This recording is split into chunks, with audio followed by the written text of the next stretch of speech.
PM po.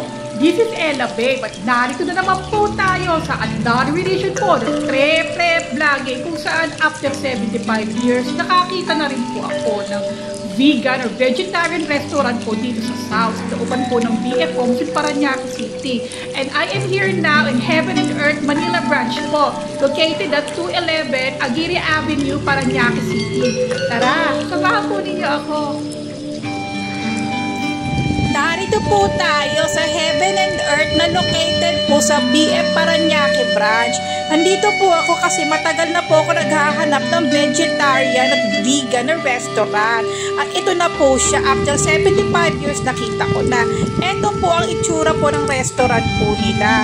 Maaari po walang tao kasi maulan po ngayong araw na ito dito po sa Maynila at sa halos buong lugar dito sa Pilipinas. At ayan po siya, napakabalinis po ng kanilang inspiration ng kanilang restaurant. At ayan po, super linis po siya at napakaganda ng presentasyon. As in, para po akong nasa nature.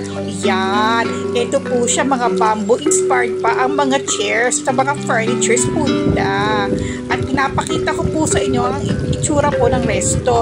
Meron din silang mga frozen foods. Kaya lang po, wala po akong napili. Bibili ako sana. Unfortunately, walang stock yung hinahanap ko. At hindi lamang po yan, may mga condiments pa po sila at mga dried foods.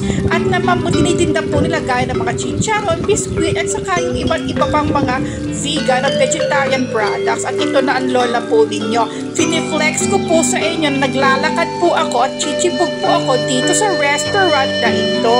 At ito na nga po, meron akong libreng condiments. Ayan, meron vegan at chicharon. Naku, mukhang masarap po ito. Tikman po natin ang chicharon. Yan, lalagtakan ko na po ang chicharon at ayan, sarap-sarap. Ang crunchy-crunchy po niya at hindi masyadong maalat, saktong-sakto lang. At ito na po ang main event, ang tofu curry na meron po siyang organic rice at saka po potato na sticks. At ito po siya, napakita ko na po sa inyo. Titikman na po natin si potato sticks at sinawsaw ko din siya. Sarap ang lutong, para yung mga lumpia na kinakain ko sa iba't ibang lugar na malulutok at pero mas malasa itis na kinakain ko. Yan, grabe talaga ang gutom ng lola po ninyo. Tara, next naman po, tikman na po natin ang tofu curry, ang paborito ko pong pagkain na para akong Indiano. At ayan po, pinapakita ko na po sa inyo at pineflex ang aking ulam, maging ang aking organic rice. Ayan po siya. At kada, titikman na po natin at bibinyagan na ang ulam. Yan.